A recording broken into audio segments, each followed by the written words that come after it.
it's time to have a serious discussion about abortion. Since this is a divisive, even incendiary issue, let me say at the outset that we here at Klavan on the Culture fully support a woman's right to kill her children at any time and without warning. Children are noisy and messy.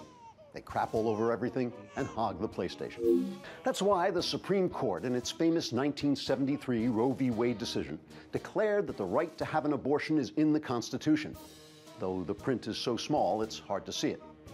You have to hold the page in just the right light while keeping your eyes sort of half closed. And even then, it only appears on magic days.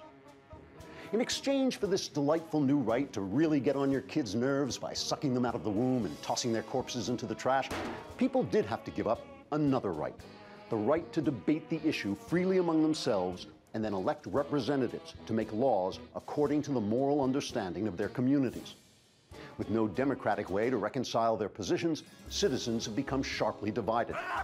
Anti-abortion advocates maintain that a fetus is, at the very least, the unique and irreplaceable blueprint for an individual human being, and thus endowed with the right to life.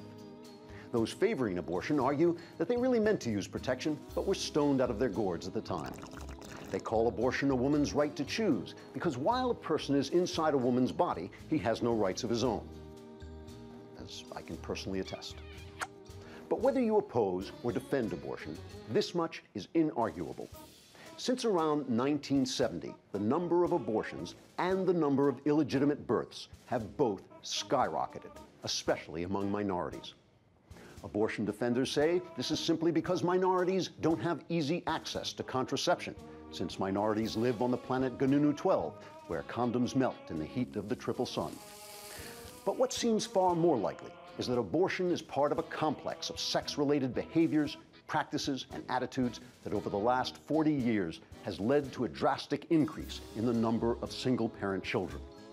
These children are at enormous risk of ending up on welfare or in prison, which means that the individual freedom from sexual consequence that abortion seems to offer may in fact be a gateway to societal dependence on, and thus control by, an ever more powerful state. Still, the killing your kids part is a definite plus. This is Andrew Klavan on The Culture.